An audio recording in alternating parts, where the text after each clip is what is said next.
Big boss Malayalam season 7 മൂന്നാം ദിവസത്തെ എപ്പിസോഡിന് ശേഷം കാണിച്ച പ്രമോയിൽ പറഞ്ഞിരിക്കുന്ന സംഭവങ്ങൾ ബിഗ് ബോസ് വീട്ടിൽ രാവിലെ അരങ്ങേറി.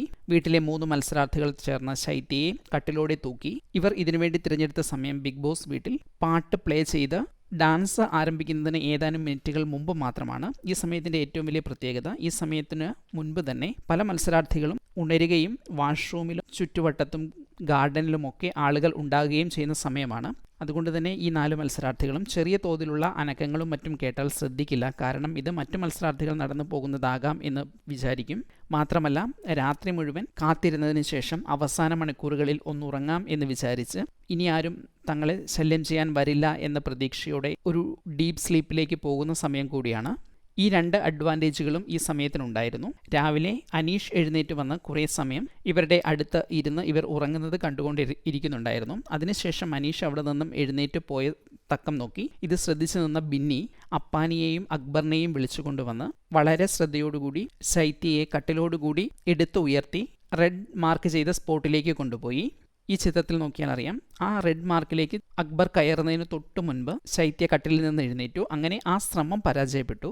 ഈ ശ്രമത്തിൽ ശ്രദ്ധേയമാകുന്ന 2 കാര്യങ്ങളാണ്. ഒന്ന്, ഇതിനുവേണ്ടി തിരഞ്ഞെടുത്ത ഈ സമയം. രണ്ടാമത്, ബിന്നി ഇത് കോർഡിനേറ്റ് ചെയ്യാൻ വേണ്ടി എടുത്ത വളരെ കുറച്ച് സമയം.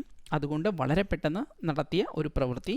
ഒരു പക്ഷേ ഏതാനും സെക്കൻഡുകൾ കൂടി ഉണരാൻ വൈകിയിരുന്നെങ്കിൽ ശൈത്യ ഇന്ന് ബിഗ് ബോസ് വീടിന് പുറത്താകുമായിരുന്നു. ഈ ചിത്രത്തിൽ തന്നെ നോക്കിയാൽ നമുക്കറിയാം, പെട്ടെന്ന് ചാടി എഴുന്നേറ്റ ശൈത്യയ്ക്ക് എന്താണ് സംഭവിക്കുന്നത് എന്ന് പോലും മനസ്സിലാവാത്ത രീതിയിൽ കട്ടിലിൽ ഇരിക്കുന്നുണ്ട്. കാര്യങ്ങൾ മനസ്സിലായി വരാൻ തന്നെ, അല്ലെങ്കിൽ റെസ്പോണ്ട് ചെയ്യാൻ തന്നെ കുറേയേറെ സമയമെടുത്തു. എന്നാൽ ഇതിനേക്കാളൊക്കെ വലിയ കോമഡി മറ്റൊന്നാണ്. ഇതൊക്കെ സംഭവിച്ചു കഴിഞ്ഞിട്ടും കൂടെയുണ്ടായിരുന്ന പലരും അറിഞ്ഞില്ല എന്നതാണ് പ്രധാന കോമഡി. ശൈത്യ എഴുന്നേറ്റ ഏതാണ്ട് അതേ സമയത്ത് തന്നെ ജിസേൽ തക്രാലും പെട്ടെന്ന് ഉറക്കത്തിൽ നിന്ന് എഴുന്നേറ്റ് ഓടി ഇവരുടെ അടുത്തേക്ക് വന്നു. ബാക്കി 2 പേരും നല്ല ഉറക്കത്തിലായിരുന്നു, അല്ലെങ്കിൽ ഇതിനോട് റെസ്പോണ്ട് ചെയ്തില്ല. ഇത് കഴിഞ്ഞ് ഇവർ തന്നെ തിരിച്ച് കട്ടിൽ തിരികെ കൊണ്ടുവച്ചു. അതും കഴിഞ്ഞ് ആ കട്ടിലിരുന്ന് ശൈത്യ സംസാരിക്കുമ്പോൾ ഇങ്ങനെയൊക്കെ സംഭവിച്ചോ എന്ന് ചോദിക്കുന്ന ഷാനവാസിനെയും അതുപോലെ ക്ഷീണം കൊണ്ട് ഉറങ്ങിപ്പോയി എന്ന് പറയുന്ന ബിൻസിയെയും ഒക്കെ വീഡിയോയിൽ കാണാം. ഇന്നത്തെ ഈ സംഭവത്തോടുകൂടി നാളെ ഇവർ എടുക്കുന്ന സ്ട്രാറ്റജിയിൽ വളരെയേറെ മാറ്റങ്ങൾ ഉണ്ടാകുമെന്നും അതുപോലെ തന്നെ കൂടെയുള്ള മത്സരാർത്ഥികളുടെ ഈ ഉത്തരവാദിത്തക്കേട് ചർച്ചയാകും എന്നതും ഉറപ്പാണ്. ശൈത്യ രക്ഷപ്പെട്ടതാകട്ടെ ഏതാനും സെക്കൻഡുകളുടെ വ്യത്യാസത്തിൽ ഭാഗ്യം കൊണ്ട് മാത്രമാണ്. ഇത്തരം കൂടുതൽ അപ്ഡേറ്റുകൾക്ക് വേണ്ടി ഈ ചാനൽ ഒന്ന് സബ്സ്ക്രൈബ് ചെയ്ത് വയ്ക്കാൻ മറക്കരുതേ. ഒപ്പം ഈ സംഭവത്തെക്കുറിച്ച് നിങ്ങളുടെ അഭിപ്രായങ്ങൾ കമൻറ്റ് ചെയ്യാൻ മറക്കരുതേ.